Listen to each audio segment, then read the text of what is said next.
No great man lives in vain. The history of the world is but the biographies of great men. Ang sinulat na ito ni Thomas Carlyle, isang English philosopher at historian na aangkop kay Roque B. Ablan Sr. Isa rin siya sa mga bayaning inilalarawan ni Felix Adler, isang American educator. The hero is one who kindles a great light in the world, who sets up blazing torches in the dark street of life for men to see by. Ang Pilipinas, isang bansang hitik sa mga kwento ng mga bayaning nagbugis buhay para sa kalayaan. Sa ikalawang digmaang pandaigdig, may mga pamahalaan na sumalungat sa mga persa ng mga mananakop na tumangging isuko ang kasarilan. Dahil na rin sa mga pinunong may malasakit, hindi lamang sa pansariling kapakanan, kundi bunga ng paninindigan para sa nasasakupan. Sama-sama nating kilalanin ang isa sa mga bayaning nag-alay ng buhay at siyang pamana ng kabayanihan dito sa Ilocos. Sino nga ba si Roque B. Ablan Sr.? Bakit siya tinuring na baluarte Caloocan? Samahan ninyo akong kilalanin ang kwento ng buhay, pangarap at pakikipagsapalaran ni Roque B. Ablan Sr. dito sa seryeng Ang Laban ni Ablan, pamana sa kasalukuyan. Pagkakasilang, pag-aaral at pag-ibig. Si Roque B. Ablan ay isinilang noong ika-9 ng Agosto, 1906 mula sa bunga ng pagmamahalang Victor Ablan ng Solsona at Raimonda Blanco ng Bawal. Ang kanyang pagkakasilang ay simbolo ng panibagong pag-asang maihahanay sa mga kwentong kabayanihan ni Diego at Gabriela Silang, Gregorio Aglipan at mga bayaning Ilocano nagbuwis buhay para sa bayang minamahal. Sa murang edad, nakitaan na siya ng kasipagan at karunungan. Pinagsabay niya ang pagtatrabaho at pag-aaral. Siya ay nagtrabaho sa isang tablerya para magkaroon ng dagdag kita para sa kanyang pag-aaral ng elementarya sa mababang paaralan ng Lawag at sekundarya sa pamprobinsyang mataas na paaralan ng Ilocos Norte.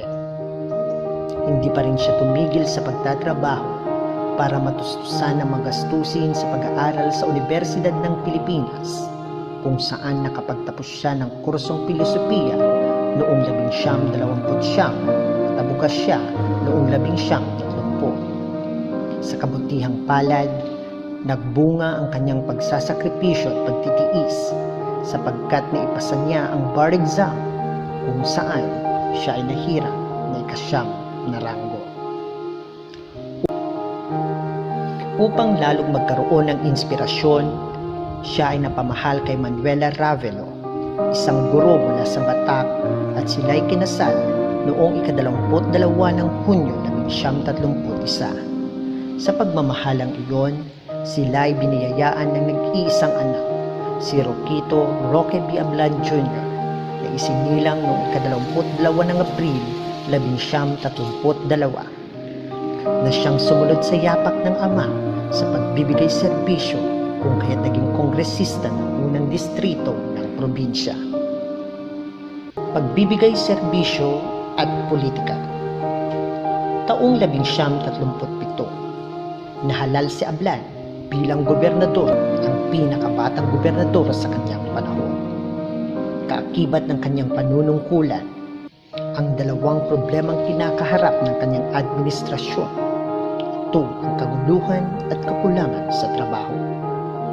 Dahil dito, lalo siyang nagpursigi upang ang mga problemang ito ay mapagtagumpayan.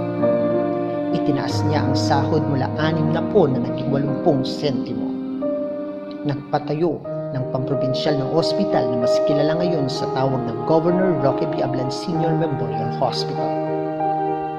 Pinatayo rin niya ang Philippine Normal School sa Lawag, na kung saan maraming mahihirap na pamilya ang nakapagpaaral dito. Isama na rin ang pagpapaganda sa kapitolyo ng probinsya. Muli niyang binuhay ang iba't ibang kooperatiba. Sinuportahan din niya ang pagpapalakas ng kapangyarihan ng lokal na pamahalaan. Dahil sa mga naiambag sa kanyang kaprobinsya, muli siyang iluklok sa pwesto sa ikalawang pagkakataon taong 1941. Ika nga, naglingkod si Ablan na ang kanyang puso ay nasa kanyang palad sapagkat laging handang umalalay kahit sa pamamagitan ng mga aksyon, payo na tigib ng pagmamalasakit at pagkakawang-gawa.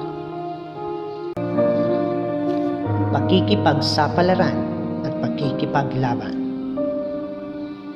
Noong ika-10 ng Disyembre 1941, ilang araw pagkatapos bombahin ang Pearl Harbor sa Hawaii, ang mga Hapon ay dumaong sa Vigan. Tinanggihan ni Ablan na makipagtulungan sa mga Hapon. Nilisan niya ang Kapitolyo para iwasan ang pag-aresto sa kanya. Pumunta siya sa liblib na baryo sa hanggan ng Ilocos Norte at Apayao.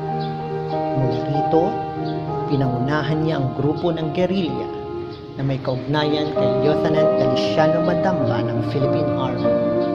Sa kalagitnaan ng buwan ng Enero 1942, nabuo ang kilosang gerilyang Ablan Madamba ng Hilagang Luzon. Ang pagsisikap ni Ablan at Madamba ay tinangkilik ng mga tao. Ang mga sundalong nabigo sa pagpasok sa USAFE o United States Armed Forces in the Far East sa Bataan ay uman sa kanila. Ang determinasyon ng mga tao laban sa mga Hapon ay lalong sumidhi dahil sa pagsira ng mga ito sa kanilang mga tirahan, pagpaslang sa mga inosente at paghahasa sa mga kababaihan. Hinati ni Ablan ang Ilocos Norte sa iba't ibang zona na pinamumunuan ng mga gerilya. Bumuo siya ng intelihensya para sa pagkuha ng impormasyon sa kalaban. Nagkaroon din ng sistema ng pagpapalaganap ng balita at mensahe sa bawat sektor at sa mga kampo ng gerilya. Inatasan ni Ablan si Lieutenant Isabelo Monje na pamunuan ang bayan ng Batak, Paway at Corimao, samantalang si Vicente Cajigal naman ang bayan ng Bado, Pinili at Nueva Era. Itinalaga niya si Juan Albano bilang representante gobernador, samantalang si Lieutenant Madamba bilang ehekutibong opisyal. Nagkaroon ng maraming engkwentro ang kampo ni Ablan laban sa mga Hapon. Pagkatapos bumagsak ang Bataan, ang mga Hapon ay nagkaroon ng kampo sa Lawa. Tinugis nila sa Ablan ang kanyang grupo. Sinubukan ng mga Hapon na linlangin sila. Pinangakuan si Ablan para itigil ang kanyang pakikipaglaban. Ngunit nanindigan si Ablan sa prinsipyong pinaglalaban kung kaya't nabigo ang mga Hapon na siya ay pasuko. Muling nagkasagupa ang grupo ni Ablan laban sa mga Hapon noong ika-8 ng Nobyembre 1942. Sa maraming labanan, na italang huling nakita siya ng kanyang pamilya noong ika-10 ng Disyembre 1942. Petsa kung kailan si Ablan ay nagtungo sa Cagayan upang makipag-usap kay Gobernador Marcelo Aduro, pero hindi na siya nakabalik. Ayon sa balita, si Ablan ay huling nakita sa labanan sa Bumitalag, Pigdin noong ika-5 ng Pebrero 1943. Hindi may kakailanin sa napakagandang pamana ng kasalukuyan ang makahulugang kasaysayan ni Ablan. Magandang salaminin ng mga kabataan ang kanyang buhay at pakikipagsapalaran na nakapaghandog ng malaking karangalan sa Ilocania at sa bansa. Sa magagandang halimbawang kanyang pinakita ay pihadong pamamarisan siya ng mga susunod na salinlahing Ilocano at Pilipino. Kung tutuusin, maraming kabanata ang kailangan kung isusulat ang lahat ng kanyang mga naiambag. Wala pa ring malinaw na kasagutan sa likod ng sinapit at pagkawala ni Roque B. Ablan. Isa pa rin itong kaso di pa nagtutultukan hanggang ngayon sapagkat ang kanyang mga labi ay pilit pa rin hinahanap ng kanyang pamilya upang mabigyan ng kandang hantungan.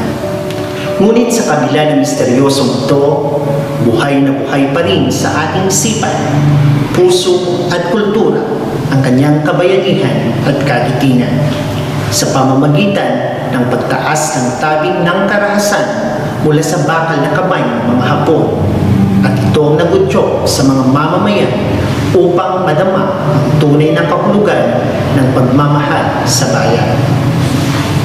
Bilang pagbibigay pugay at pasasalamat sa pagiging huwaran sa pagganap sa mga tungkuling ipinagkaloob sa kanya ng Panginoon at ng pamahalaan, ang 9 ng Agosto taon-taon ay isang natatanging araw sa probinsya ng Ilocos Norte, alinsunod sa Batas Republika bilang 6,941.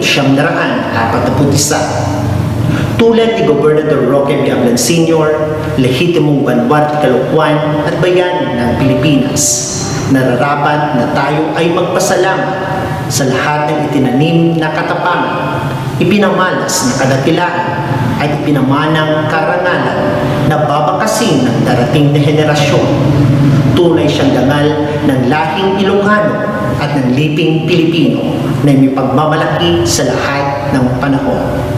Muli, ako si Alan M. Odlet at ito ang serye, Ang Laban ni Ablan, Pamana sa Kasalukuyan.